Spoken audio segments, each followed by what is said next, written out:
시청자 여러분 안녕하십니까? 뉴스 현장 시작합니다. 이재명 대통령이 닷새간의 여름 휴가를 마치고 복귀했습니다.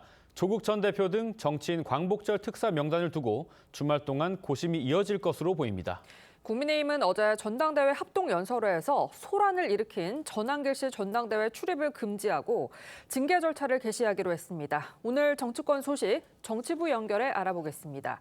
자, 장윤정 기자 전해주시죠. 네, 이재명 대통령은 거제 저도에서 보낸 첫 휴가를 마치고 어제 오후 서울로 올라왔습니다. 이 대통령은 주말 동안 공식 일정 없이 업무 보고를 받고 현안을 살필 걸로 알려졌습니다. 특히 광복절 특사와 관련해서는 대통령의 최종 결단만 남은 상태입니다. 사면 대상자는 오는 12일 국무회의를 거쳐 확정될 예정인데 조국 전 대표와 배우자 정경심 전 교수, 윤미향 전 의원 등이 포함된 걸로 알려지면서 비판 여론이 거센 상황입니다. 국민의힘은 조국 전 대표가 독립운동을 했냐며 최악의 정치 사면이라고 반발했고 한 시민단체도 불법적으로 부를 축적한 권력자를 선별해 사면하려는 대통령의 의도에 우려를 표한다고 했습니다. 이 대통령은 국민 여론을 살피며 막판 고심에 나섰습니다. 국민의힘은 어제 대구에서 열린 전당대회 합동연설회에서 소란을 일으킨 전한길 씨를 향후 개최되는 모든 전당대회에 출입 금지시키고 징계를 개시한다고 밝혔습니다. 전당대회에 출마한 안철수, 조경태 후보는 전 씨를 출당시켜야 한다고 비판했고 김문수 후보는 전당대회가 서로를 비방하는 난장이 됐다면서도 당이 일부 인사에게만 경고 조치를 내린 건 미흡했다고 했습니다. 장동혁 후보도 전 씨를 악마화하고 극우 프레임으로 엮으려는 시도에는 동의하기 어렵다고 했습니다. 지금까지 보도국에서 전해드렸습니다. 오는 12일 김건희 여사에 대한 구속심사가 예정된 가운데 김건희 의혹 특검은 확보한 진술과 증거를 종합하고 있습니다. 비상계엄 관련 내란 공모 등 혐의로 구속된 이상민 전 행안부 장관에 대한 구속적부심은 기각됐습니다. 취재기자 연결해 특검 수사 상황 더 알아보겠습니다. 자, 이광희 기자, 김건희 의혹 특검은 구속심사에서 어떤 부분을 강조할 예정인가요?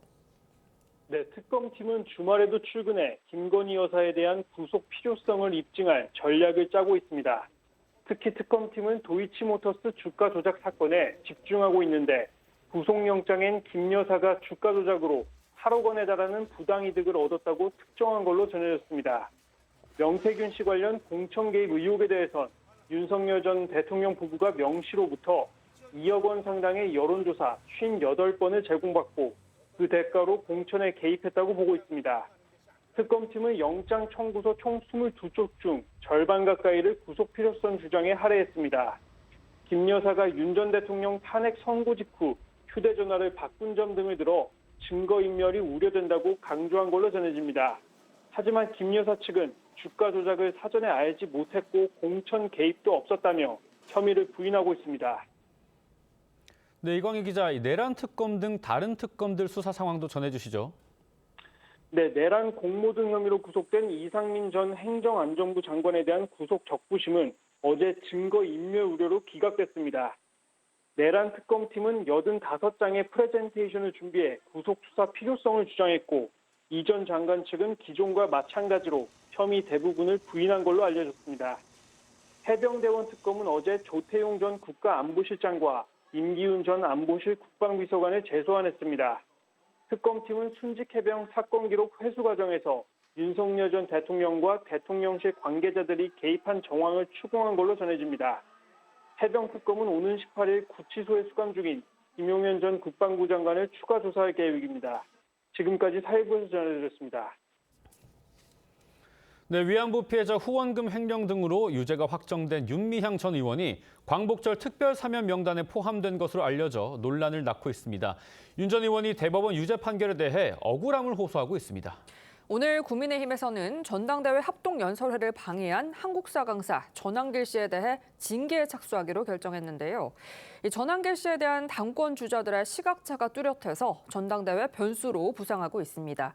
조기현 민주당 법률위 부위원장, 박민영 국민의힘 대변인과 정치권 쟁점들 자세히 짚어보겠습니다. 안녕하십니까? 반갑습니다. 네, 위안부 피해자 후원금 횡령으로 유죄가 확정된 윤미향 전 의원, 이 다른 날도 아니고 광복절 특별 사면 대상에 포함된 것에 대해 국민의힘에서는 민심에 기름을 붓는 것이다 이렇게 비판을 했습니다. 박민영 대변인도 윤 전 의원에 대해서 면죄부를 준다 이렇게 논평을 내셨어요. 네, 대단히 부적절하다라고 할 수 있겠죠. 말씀하신 것처럼 다른 날도 아니고 광복절이지 않습니까? 우리나라가 일제 치하로부터 자유로워진 그 날을 기념하는 날에 윤미향 씨가 지금 위안부 할머니들을 상대로 횡령 범죄를 저지른 거거든요. 이용수 할머니가 직접적으로 폭로를 했고 대법원에서 확정 판결까지 받은 사건입니다. 그렇기 네. 때문에 범죄 혐의가 명확하다라고 하는 건데 이게 그 이기인 개혁신당 사무총장 이렇게 비유를 했더라고요. 어린이날에 아동 성폭행범인 조두순을 사면하는 것과 무엇이 다르냐. 예. 이런 측면에서 국민들의 분노가 더 들끓고 있다라고 생각을 하거든요. 더군다나 지금 윤미향 씨는 수감이 된 상태도 아닙니다. 네. 다른 말로 사면의 실익이 없다라고 하는 건데 굳이 사면 복권을 해주겠다라고 하는 저희가 설마 민주당이 윤미향 씨를 출마시키기 위한 목적은 아니라고 생각을 하거든요. 그렇다라고 하는 것은 뭐냐? 윤미향에게 죄가 없다라고 하는 면죄부를 주기 위한 사면의 목적이 아니냐라고 의심할 수밖에 없는 상황이고요. 실제로 지금 민주당 내 옹호하는 분들까지 계시더라고요. 네. 이런 상황들을 봤을 때 정말 위안부 할머니들에게 씻을 수 없는 상처를 남기는 것이고 민주당이 지금까지 해왔던 위안부 할머니들을 위한다라고 하는 모든 행보들이 결국에는 정치적인 도구로 이용한 것밖에 안 된다. 그런 자백이라고 저는 생각을 합니다. 네, 윤미향 전 의원에 대한 재판은 4년을 끌었고요. 윤 전 의원 국회의원 임기가 끝난 뒤에야 이 당선 무효형의 확정 판결이 났죠. 이 대법원 확정 판결 이후 9개월 정도 만에 지금 광복절 특별 사면 대상자에 포함시킨다. 이거 지금 뭐 시기상조 아니냐 이런 지적이 있거든요. 뭐 다소 빠르다 이렇게 볼 수도 있지만요. 지난 정부 때 특히 윤석열 정부에서 했던 사면들의 예에 비추어서는 그렇게 빠르다고 볼 수도 없습니다. 지난 2022년이었죠.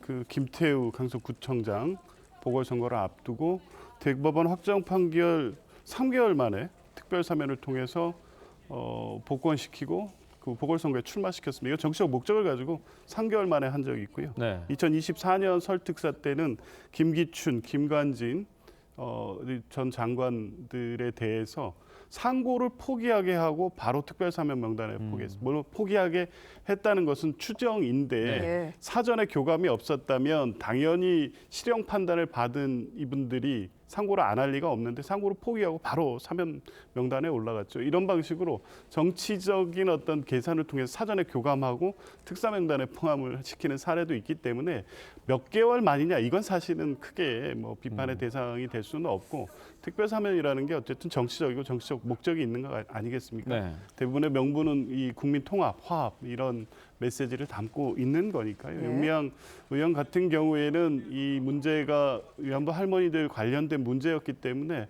뭐 상당히 비판의 대상이 될 수 있지만 한편으로 보면 평생을 또 그분들을 위해서 일해 왔던 과정이었고요. 초기의 기소 내용도 광범위하게 해서 무리한 정치적 수사가 아니라는 비판을 받았던 수사이기도 합니다. 네. 이제 그런 측면에서 보면 실제 확정 판결로 유죄를 받았지만 이 부분에 대해서 법적, 도덕적 책임은 충분히 다 했다고 보고 이제 나머지를 뭐 다른 고려사항을 기준으로 해서 사면 명단에 일단 포함된 것으로 보고요. 일단 국무회의에서 대통령이 최종적으로 어떤 결단을 할지 지켜보면 될 것 같습니다. 예. 네, 지켜봐야겠죠. 이런 상황에 윤미향 전 의원이 어제 본인의 SNS를 통해서 입장을 밝혔습니다. 간략하게 소개를 드리겠습니다. 오늘도 저것들은 나를 물어뜯고 있다. 그러나 저는 참 편안하다. 욕하는 것들이 참 불쌍하다라는 문구가 있었고요. 여기에 더해서 유죄 판결은 억지다. 이런 억지 판결로 1심의 무죄를 2심에서 유죄로 돌렸다. 이렇게 얘기를 했습니다. 뭐가 억울하다는 걸까요? 저도 정말 이해가 되지 않는데 윤미향 씨 혐의 같은 경우에는 문재인 정권 당시부터 비화가 되기 시작을 했었죠. 내부 폭로가 나왔던 사건이고 문재인 정권 당시에도 사실심 유죄가 나왔던 사건입니다. 예. 그럼에도 불구하고 4년이나 재판이 질질 끌리게 되면서 국회의원 임기를 모두 다 채웠거든요. 채운 다음에 유죄 확정 판결이 났습니다. 이런 상황들만 보더라도 국민들께서 공분을 할 수밖에 없는 상황이라고 생각을 하는데 지금 그마저도 인정을 하지 않고 있어요. 법원에서 잘못된 판결을 하는 것이고 저를 욕하는 사람들이 불쌍하다. 이렇게 얘기를 하고 있잖아요. 네. 예. 이 뒤에 또 하나의 SNS가 올라왔더라고요. 그 자동차 안에 소녀상을 앉혀놓고 사진을 찍어 올렸습니다. 근데 그 아래 포카리 스웨트가 또 있더라고요. 일본제 제품이죠. 그러니까 전 이쯤 되면은 일부러 국민들을 기망하는 것이 아닌가, 조롱하는 것이 아닌가, 권력이 있는데 사면되는 것이 뭐가 문제냐라고 호통을 치고 있는 것이 아닌가 이런 생각까지 들었습니다. 이렇게 제정신 아닌 상황들에 대해서 국민들께서 어떻게 판단을 하실까 저는 굉장히 우려가 되고요.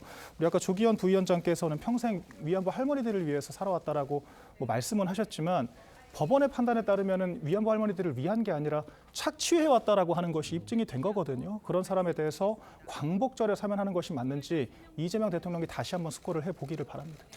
네, 윤미향 전 의원이 이 광복절 특별 사면 대상자의 이름을 올린 걸 두고서 막말 논란을 빚었었던 최동석 인사혁신처장의 시각과 지금 정부의 시각이 같은 거 아니냐 이런 의견도 나오거든요. 최 처장은 과거 윤미향 전 의원을 두둔하면서 이용수 할머니를 향해서 거의 막말성 발언을 했었거든요. 그 발언 자체는 매우 부적절하죠. 그리고 근데 그 발언과 지금 사면 대상에 오른 것을 연계시킬 만한 어떤 인과관계는 없어 보입니다. 그 것은 이제 최동석 인사혁신처장이 공직에 임명되기 전에 개인적으로 의견을 밝힌 거고요. 네. 저는 특정 정치적 의견을 가질 수는 있지만 이렇게 그걸 특히 위안부 할머니를 이런 식으로 비판하는 것은 매우 부적절했다고 보고요. 이 문제가 처음 불거졌을 때부터 위안부 할머니에 대한 사과라든가 입장 표명이 필요하다는 말씀을 드린 바도 있는데 어찌됐든 사안 자체가 유죄로 확정된 이상 그걸 가지고 위안부 할머니를 비판한 일은 있어서는 안 되죠. 그리고 이 수사 과정에서 다소 무리한 기소, 그때 실제 1심, 항소심, 대법원 판결 내는 과정을 보면 검찰이 상당히 무리한 기소를 했다는 부분도 일정 확인된 부분이 네. 있어서 그런 부분에 대한 억울함을 호소할 수는 있지만 그 피해 대상인 위안부 할머니를 거론해서 언급하는 것은 그게 최동석 인사혁신처장이 개인 자격에서 했던 아니면 지금 사면 대상을 놓고 논란이 가속되는 가운데에 있어서 윤미향 전 의원의 입장을 옹호하는 입장이든 절대 그런 발언이 있어서는 안 되는 발언입니다. 예. 네, 지금 윤미향 전 의원뿐만이 아닙니다. 광복절 특별 사면 대상자 명단에 조국 전 대표 부부와 최강욱 전 의원 등이 포함됐다는 소식도 있습니다. 민주당 안에서도 이걸 갖고는 견해가 엇갈리고 있는데요. 직접 들어보시죠. 대통령 임기 첫 해의 사면이라 함은 대체로 민생 경제 회복과 사회적 약자를 위한 그런 사면에 집중해온 그렇죠. 특징이 있습니다. 정치인 사면이라고 하는 문제는 첫 해의 사면에 이게 맞을까라고 하는 이게 그냥 특정 정치인에 대한 그런 사면이 아니에요. 내란의 뿌리를 보면 정치검찰인데 이게 이제 결국 대통령 권력을 장악해서 여기까지 왔고 그 과정에서 희생자였던 건 틀림없거든요. 내란을 끝내야 되는 상황에서 보면 저는 상징적인 의미가 크게 있다고 봐요. 네, 조국 전 대표 지난해 12월이죠. 자녀 입시 비리 등의 혐의로 징역 2년의 실형이 확정이 됐고요. 아직 형기 30% 정도밖에 채우지를 못했습니다. 지금 선거 연대 보훈으로 비춰진다 이런 지적이 있거든요. 일단 저희가 조국 전 장관이 지금 수감된 것은 맞는가라고 하는 의구심이 들 정도로 왕성하게 정치 활동을 하고 있습니다. 예. 심지어는 작년 총선에 출마할 당시에도 2심, 즉 사실심에서도 유죄가 확정된 상태에서 출마를 한 거거든요. 창당까지 했고 배지까지 달았습니다. 그렇게 해서 작년 말에야 비로소 확정 판결이 나왔는데 그 뒤에도 무엇들을 했습니까? 수감된 상태에서도 하루 종일 정치인들을 만나고 출판까지 했습니다. 책을 내고 지금도 여러 사람들에게 서한을 보내고 있다라고 하잖아요.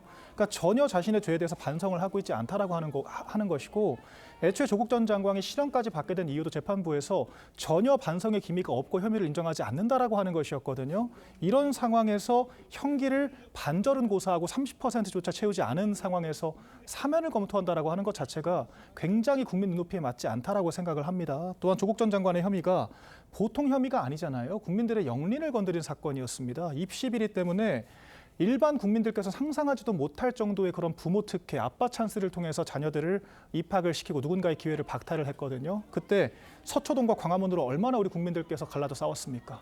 그러니까 통합이라고 하는 것이 적어도 이 사면의 명분이 되는 건데 조국 전 장관처럼 이 분열의 아이콘을 광복절의 통합을 위한 목적의 사면의 대상에 포함시킨다라고 하는 것 자체가 전 상식에 맞지 않다라고 생각을 하고요. 윤미향 씨와 마찬가지로 철회되어야 한다라고 보고 있습니다. 말씀하신 것처럼 우리 국민들이 가장 민감하게 반응하는 부분이 입시이기 때문에 이 조국 전 대표가 사면이 될 경우 청년층이나 중도층 민심이 반발할 가능성은 상당해 보입니다. 그런데 송원석 국민의힘 비대위원장의 문자 메시지에 이름이 올렸던 인사들 여러분도 아실 텐데 그들이 실제로 사면 대상으로 거론이 됐습니다. 송 비대위원장이 결국에는 이런 논란이 되는 인사들 조국 전 대표의 사면에도 판을 깔아줬다 이런 지적도 나옵니다. 한번 보시죠. 무슨 뭐 음식 주문했다가 그냥 취소하듯이 그렇게 할 수 있는 문제는 아니잖아요. 송원석 비대위원장이 어떻게 보면 판을 깔아준 거 아닌가 싶어갖고요. 네, 홍문종, 심학봉, 정찬민 전 의원, 이 뇌물수수와 횡령 등 개인 비리로 유죄 판결 받았던 인사들이죠. 이런 상황에서 국민의힘이 조 전 대표 사면을 비판할 수 있느냐 이런 시각도 있거든요. 그러니까요. 이제 정치인 사면에 대해서는 원래 국민적 여론이 호의적이지 않은 경우가 대부분입니다. 그렇죠. 뭐 야권의 비판이 있을 수 있죠. 그런데 적어도 지금 국민의힘은 그렇게 비판할 자격이 없습니다. 비서실장을 통해서 내민 명단을 보면요. 지금 뭐 홍문종, 정찬민하고 심학봉 전 의원 등인데요. 대부분 뇌물, 불법 정치자금 수수, 부패 이 경제 범죄 사건들입니다. 도저히 국민 정서상 용인될 수 없는 범죄 혐의자들을 사면 복권해달라고 명단을 내밀고 누구는 안 되고 누구는 안 된다라고 비판할 자격이 없는 거죠. 그러니까 이제 사면심사위원이라는 것은 여야의 균형이라든가 국민 통합 이런 몇 가지 기준을 가지고 여러 이 관련 단체 정치권의 추천을 받아서 그 기준에 맞춰서 일단 사면심사위에서 결정을 하고 최종적으로 이제 대통령이 국무회의를 통해서 결정을 하게 되는데요. 그 기준이 어땠는지는 최종 명단을 발표할 때 이제 브리핑을 하게 될 겁니다. 그 이전에 어쨌든 이렇게 이런 의견을 제출해 놓고 조국 장관은 안 되고 윤미향은 안 된다 이런 비판을 한다 한들 국민들에게 설득력 있게 들리겠습니까? 그리고 조금 전에도 말씀드렸지만 윤석열 전 정권 시절의 특별 사면은 매우 정치적인 목적, 그러니까 특별히 사면을 시킨 뒤에 출마를 시킨다거나 대통령실의 주요 요직에 다시 등용시키기 위한 사면이었습니다. 국민통합과는 아주 거리가 멀었죠.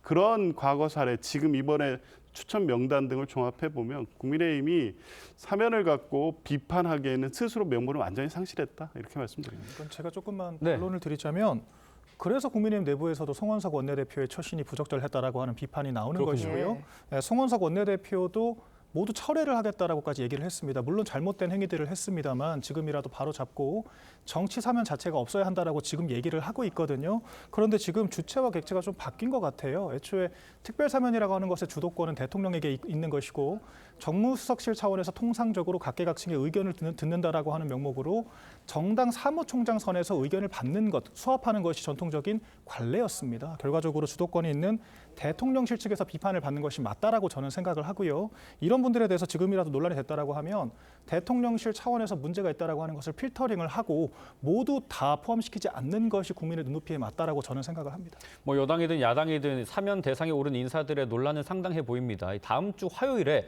국무회의를 통해서 이재명 대통령이 최종 결정을 할 거니까 그때까지 한번 기다려보죠. 이번에는 특검 소식 한번 살펴보겠습니다. 김건희 여사에 대한 특검의 구속영장 청구서에는 도이치모터스 주가 조작 사건, 공천 개입 의혹, 그리고 건진법사 청탁과 관련된 혐의가 적시가 돼 있는데 영장 청구서가 20쪽 정도가 된다고 합니다. 그중에 절반 정도가 도이치모터스 주가 조작 사건에 할애가 됐다고 합니다. 아무래도 이 혐의가 위중하거나 입증이 가능하다 이렇게 해석을 해야 되는지 어떻게 좀 보십니까?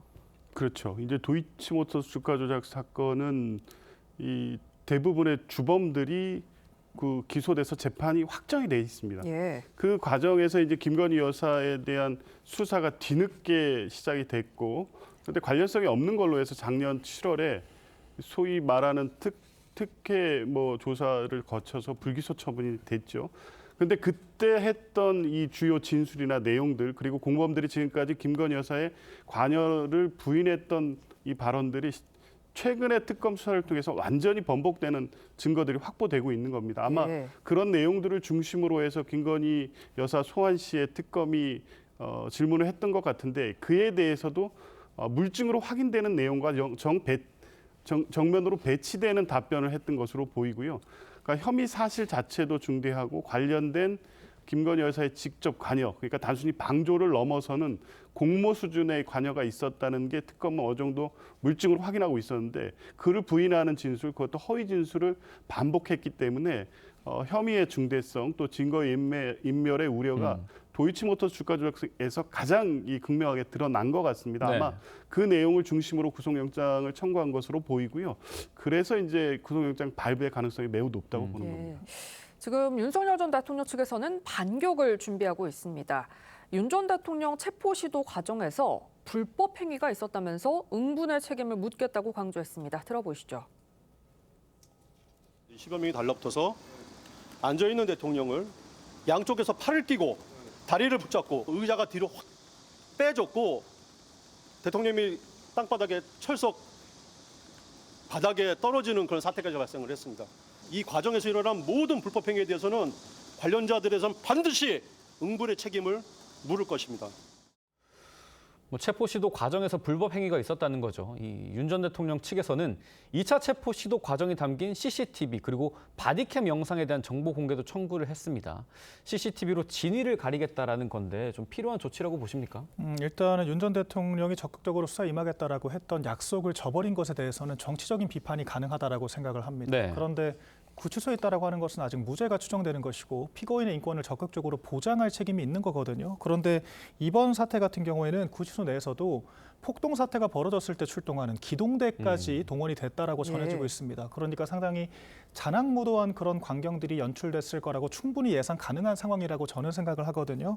이제 그런 측면에서 윤 전 대통령 변호인 측의 주장을 특검 측도 적극적으로 반박을 하지 않았습니다. 그렇기 때문에 국민들께서 보시기에 부적절한 장면들이 있었을 거라고 저는 생각을 합니다. 네. 그래서 이게 변호인단 측에서 이런 진위 여부, 진실 공방으로 비화가 됐기 때문에 그런 시시비비를 가리기 위한 목적으로 확인을 열람을 요청할 수 있겠습니다만 저는 그런 것들이 국민적으로 공표가 되는 것은 바람직하지 않다라고 생각을 네. 하거든요. 이것은 여야 불문하고 모두에게 비극인 것이고 저는 민주당도 비슷한 생각을 가지고 있을 거라고 생각을 합니다. 그래서 윤 전 대통령 측에서도 억울한 부분들이 있다라고 하더라도 지나치게 국민의 상처를 주고 국격을 훼손할 수 있을 만한 그런 좀 자극적인 제스처는 지양하는 것이 맞다라고 저는 보고 있습니다. 네, 윤 전 대통령 변호인단은 다음 주 2차 체포 시도에 참여한 특검 및 구치소 관계자들을 형사 고발할 예정인데 특검에서는 추가 영장 청구 없이 바로 기소하는 방안까지 고려를 하고 있다고요. 그 고려를 뭐 특검에 할 수도 있다고 보는데요. 저는 뭐 개인적으로 또 민주당도 3차 그러니까 그 체포영장을 재청구해서 3차 구인을 시도를 해야 된다. 그리고 실제 체포를 해서 조사실에 앉혀야 된다는 게 기본 입장입니다. 지금 2차에 걸쳐서 물리력까지 동원했지만 실패했습니다. 예. 특검이 그렇게까지 했다는 것은 반드시 윤석열 전 대통령의 진술을 들어야 될 수사상 필요성이 있었기 때문인 거거든요. 네. 그런데 지금 와서 이렇게 강하게 저항하니 더 이상 체포영장 집행을 하지 않겠다는 것은 이런 방식으로 이 정당한 공권력의 집행을 거부하는 것을 용인하는 것과 다름없는 결과가 됩니다. 예. 이게 아주 나쁜 선례가 되는 거죠. 체포영장 집행에는 어느 정도의 강제력, 물리력이 당연히 허용되는 겁니다. 네. 생각해 보십시오. 체포영장에 불응하는 피의자를 잡아서 수사를 하기 위해서는 수갑을 채우기도 하고 강제적으로 경찰관이나 수사관들이 이 팔을 잡고 끌고 가지 않습니까? 당연히 체포영장에 그런 과정이 있어야 되는 겁니다. 이번 역시도 예외가 있을 수가 없습니다. 형사소송법상 구치소에 구속된 피의자 같은 경우에는 교도관을 통해서 영장 집행할 수 있게 돼 있고요. 그 절차를 그대로 따른 겁니다. 어떤 불법이 있을 수 없습니다. 고발한다고 해도 아무런 처벌을 받지 않을 거고요. 그럼에도 불구하고 오히려 CCTV 공개까지 요구하면서 이것 공방의 소재로 삼는 것은 결국 여론, 지지자들에게 호소하기 위한 전략 그 이상도 이하도 아니라고 보고요. CCTV 공개든 고발이든 윤석열 전 대통령 측이 어떤 조치도 할 수 있지만 명백히 이번 체포영장의 집행은 적법하였다는 것. 그래서 재청구를 통해서 반드시 재집행을 해야 된다. 이런 말씀드립니다. 예. 네, 정당 상황 한번 살펴보겠습니다. 국민의힘 차기 지도부를 뽑기 위한 경쟁이 본격화됐습니다. 어제는 대구에서 첫 합동 연설회가 열렸는데 여기에 한국사 강사 전한길 씨가 등장하면서 상당한 소란이 벌어졌습니다. 보고 오시죠.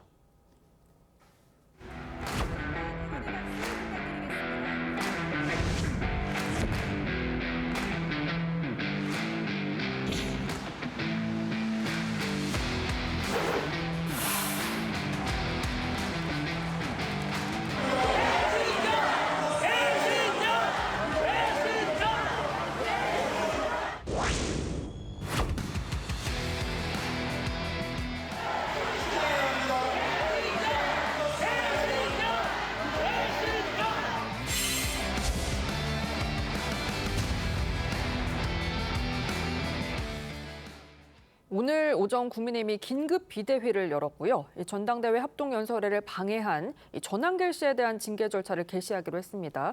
국민의힘 결정 어떤 배경에서 나온 걸로 봐야 될까요? 네, 일단 전한길 씨의 입당 그 자체에 대해서는 입당 자체를 막을 명분은 없다라고 다들 이야기를 했습니다. 예. 그런데 입당을 하고 나서 좀 분란을 일으킨다라고 하든지 당내 적절하지 못한 처신을 했다라고 하면 당연히 이건 윤리위원회 심사대에 오를 수가 있는 것입니다. 그렇기 때문에 일부 당원들의 청구가 있었다라고 하는 것이고 그 결과 비대위에서 긴급하게 논의를 거쳐서 결정을 냈다. 그래서 지금 이제 윤리위원회로 그 공이 넘어갔다라고 하는 상황으로 보시면 될 것 같습니다. 그러니까 전한길 씨가 사실 전당대회에 참여를 해서 저는 개인의 과실은 아니라고 생각을 하거든요. 왜냐하면 이 전 상황들을 지켜보면은 이 후보자 한 명이 전한길 씨를 또 직접 지목을 하면서 도발을 하는 장면들도 있었거든요. 네. 그렇기 때문에 좀 이런 어떤 양당 그 양측 다른 생각들 간의 그런 갈등이 과열되는 그런 양상들이 있었다라고 생각을 하거든요. 네. 그런데 잠깐 시계를 좀 돌려보면 지난 전당대회 때도 비슷한 양상들이 있었습니다. 그 친한파와 반한파 이렇게 나뉘어져서 그때도 배신자라고 연호를 하면서 심지어는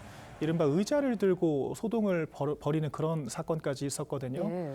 그럼에도 불구하고 이런 사태가 재발하는 것을 막지 못한 선관위 측에도 저는 조금 유감스럽게 생각을 하고요. 앞으로 우리 당에서 이런 불미스러운 모습들을 국민들께 보여주지 않을 수 있기 위해서 노력을 해야 하고 전한길 씨도 마찬가지로 이런 식의 과격한 행동은 이유가 뭐가 됐건 국민의힘이라고 하는 수권 정당의 확장성에 도움이 되지 않는다라고 하는 것도 유념을 해주시기를 바랍니다.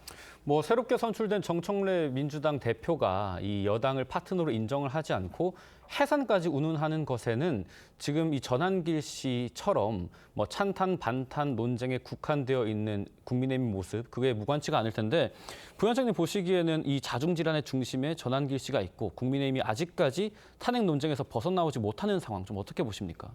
이거 전한길 대회가 돼버렸는데요. 이 판을 누가 깔아줬습니까? 국민의힘 지도부였고요. 주요 당권 주자들입니다. 이번 전당대회 구도가 찬탄 반탄으로 나뉘는 것 자체가 넌센스 아니겠습니까? 지금 탄핵에 대한 찬반을 놓고 지금 몇 개월째 이 공방을 벌이고 있는 겁니까? 혁신의 목소리는 뭐 전혀 이제 사그러들어서 나오지 않고 있고 탄핵에 대한 반대냐 아니냐, 윤 어게인에 찬성하느냐 안 하느냐 이게 주된 이슈가 돼버린 전당대회에서 당연히 전한길 씨가 그 중심에 설 수밖에 없는 겁니다. 주요 당권 주자들 전한길 씨 앞에 가서 검증받고 있지 않습니까? 네. 전한길 씨의 영향력을 무시하지 못하고 전한길 씨의 이 지지를 통해서 당권이 얻겠다는 분들이 출마한 전당대회에서 어떤 기대를 할 수 있겠습니까? 그러니까 민주당 안에서는 정청래 대표가 선거 과정에서 위원정당 심판을 나중에 제청할 수도 있다. 수사 결과에 대해서 이렇게 말씀을 하셨지만 이미 국민의힘은 스스로 위원정당임을 확인하고 있고 해산 절차를 스스로 진행하고 있기 때문에 굳이 나중에 위원정당 해산 심판 절차를 진행하지 않아도 되겠다라는 냉수 섞인 반응이 나올 수밖에 없는 겁니다. 국민의힘 내후외환 상황에 민주당은 기강 잡기에 한창입니다. 민주당 정청래 대표가 일주일 만에 또다시 호남을 찾아서 텃밭 민심 다지기에 나섰습니다. 여기서 이 정청래 대표가 호남 지역 국회의원 등을 향해 공개적으로 경고성 메시지를 전했습니다. 들어보시죠. 오늘 전당대회 이후에 첫 현장 최고위로 전남 광주 합동 회의입니다. 광주 시당위원장님과 전남 도당위원장이 오셨는데 광주 전남 소속 국회의원들은 다 어디 갔어요? 사무총장께서 왜 안 왔는지 사유를 조사해서 보고하도록 하세요. 이렇게 하시면 안 됩니다. 네, 정청래 대표 최고위 회의에 불참한 지역 의원들을 향해서 사무총장에게 왜 안 왔는지 사유를 보고하라는 건데요. 이거 기강 잡기로 봐야 될까요? 뭐 어느 정도 그런 의미가 있다고 봅니다. 첫 그 최고위원회, 지역 최고위원회였고요. 또 호남이 갖고 있는 민주당의 어떤 상징성, 중요성을 고려하면 당연히 있었어야 된다고 보는 거죠. 더군다나 그날은 그냥 회의만 거기서 하는 게 아니라 호남과 관련된 특별한 발전 전략의 필요성을 말씀드리고 호남 그 유권자로부터 안정적으로 지지를 받는 정당이 되겠다는 것을 확인하는 자리였는데 그 자리에 현역 의원들이 불참했다는 것 자체가 국민들의 그 호남 지역 민들에 대한 민주당의 어떤 신뢰를 떨어뜨릴 수 있는 문제다라는 우려의 목소리가 한편 있고, 근데 최근에 이 비상계엄부터 대선 과정까지 뭐 쉴 틈 없이 달려온 상황에서 정권이 교체됐고 지금 이재명 정부가 출범했는데 다소 기강이 완화된다는 우려의 목소리가 내부에 있는 것도 사실입니다. 네. 의원들도 많이 지치고 힘들고요. 근데 지금은 어느 때보다 이재명 정부의 성공을 위해 개혁에 박차를 가해야 될 때인데 그렇게 이완된 어떤 모습을 보일 때가 아니다라는 어떤 긴장감을 불어넣기 위한 목적도 있었다고 봅니다. 네, 말씀하신 것처럼 지금 뭐 정청래 대표 체제가 착착 진행이 되고 있습니다. 정 대표가 당원과 대의원 간 표 반영 비율이 다른 현행 당원 당규가 위헌이다. 전 당원 1인 1표제를 도입하겠다고 강조를 했습니다. 이 당내 투표에서 당원은 1표, 대의원은 17표의 반영 비율인 현행 체제가 위헌이라는 겁니다. 물론 이 정당의 주인이 당원이긴 합니다만 현재 이제 17표 반영 비율이 위헌이다라는 주장에 대해서는 어떤 의견이신가요? 일단 아까 국민의힘의 자중질환이 언제쯤 끝날 것인가라고 했을 때 저는 민주당에서 답을 찾을 수 있다라고 생각을 합니다. 네. 과거 이재명 대통령이 대표인 시절에 민주당이 친명 반명으로 상당한 내홍을 겪었거든요. 네. 이재명 대통령의 체포동의안을 둘러싸고 완전히 갈라진 양상들을 보였다가 이재명 대통령이 비명 행사로 완벽한 리더십을 복원했을 때 민주당의 자중질환이 중단이 됐습니다. 그런데 저는 지금 봤을 때 이른바 청명대전이라고 하죠. 친문계가 다시 당권을 틀어쥐면서 이재명 대통령과의 갈등 양상이 시작될 수 있어 보인다라는 생각이 들었습니다. 왜 그러냐면 이번 전당대회에서 당심과 의심이라고 표현을 하더라고요. 달랐습니다. 대의원들은 박찬대 후보를 더 지지를 했는데 당원들, 소위 강성 당원층은 정청래 후보를 지지를 했거든요. 이에 대해서 정청래 후보자는 대통령의 의중 혹은 대의원들의 의중보다 당원들의 표심이 더 중요하다라고 생각을 했던 것이고 그것이 자신의 강점이라고 생각을 하는 것 같아요. 그래서 강성 당원들, 이른바 개딸들에게 소구해서 당권을 더 공고히 하겠다. 그런 목적을 가지고 일반 당원들의 어떤 권리를 강화하겠다라고 하는 것으로 생각이 되거든요. 이제 이런 것들은 글쎄요. 정청래 대표 체제를 공고히 하기 위한 조치라고 저는 보기 때문에 당정 갈등의 씨앗이 될 수 있다라고도 보고 있습니다. 그 당원 주권주의를 가장 강력하게 주장해 왔던 게 정청래 대표고요. 그래서 이번 전당대회 과정에서의 어떤 특별한 상황 때문에 이 문제를 강조하는 것은 아니라는 말씀을 드리고 대의원 제도라는 게 의미가 있습니다. 왜냐하면 지역주의가 강화된 상황에서 전혀 현역 의원들을 배출하지 못하는 영남이라든가 일부 지역에 대한 배려 차원에서 이 대의원의 어떤 권리를 강화시켜 준 건데 이제 그런 시대가 지났기 때문에 1인 1표가 맞다. 이 원칙을 강조하고 있는 것입니다. 네, 지금까지 정치권 쟁점 짚어봤습니다. 두 분 말씀 여기까지 듣겠습니다. 감사합니다.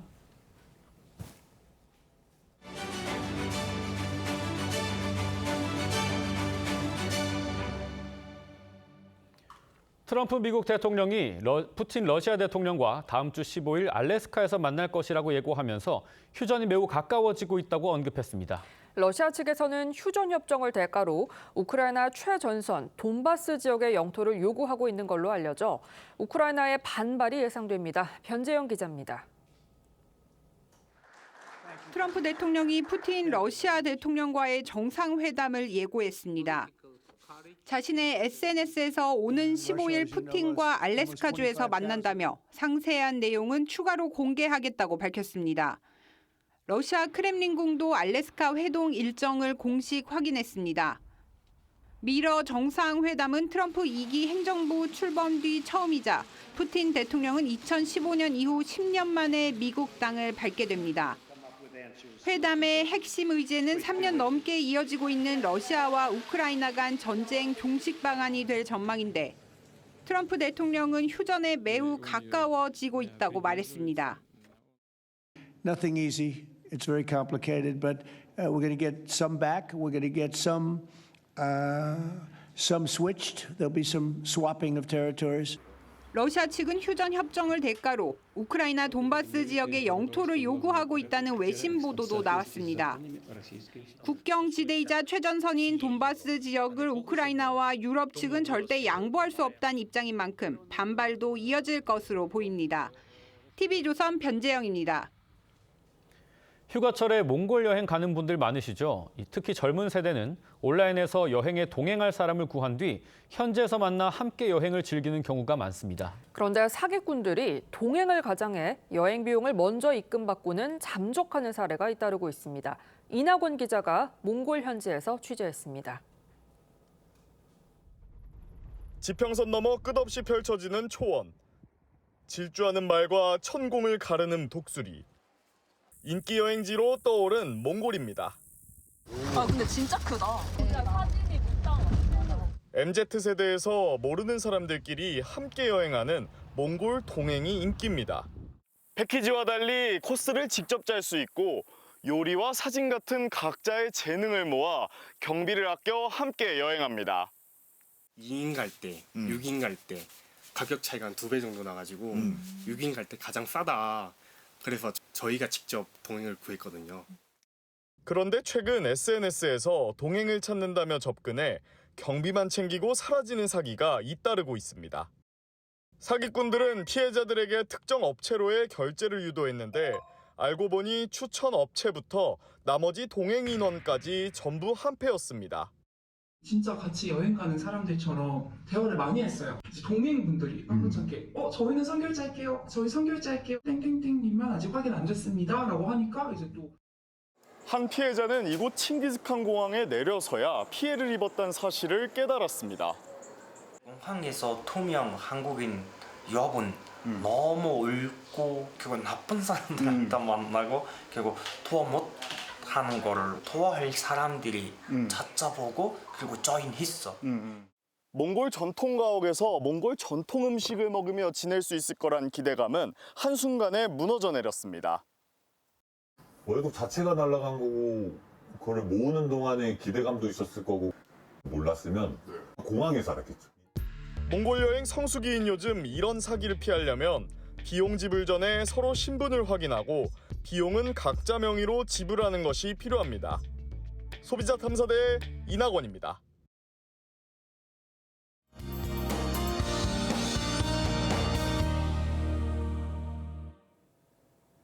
말복이자 주말인 오늘 남부지방과 제주도를 중심으로 강하고 많은 비가 내리고 있습니다. 현재 전남 해안 지역으로는 호우특보가 내려졌는데요. 호우특보 구역은 더 확대 강화될 수 있겠습니다. 내일까지 남해안에 200mm 이상, 전남과 울산, 부산으로도 150mm 이상의 많은 비가 예상됩니다. 수도권과 강원은 오늘 밤이면 대부분 그치겠습니다. 내일 오전까지 남부지방에 시간당 30에서 50mm, 남해안으로는 시간당 70mm 안팎의 강한 비가 쏟아질 수 있어 비 피해 없도록 주의하셔야겠습니다. 오늘 한낮 기온 서울과 광주가 29도, 대구 30도로 어제보다 조금 낮겠습니다. 다음 주 화요일부터는 전국에 다시 비가 내릴 전망입니다. 날씨였습니다. 8월 9일 토요일 뉴스 현장은 여기까지입니다. 함께해 주신 여러분 고맙습니다.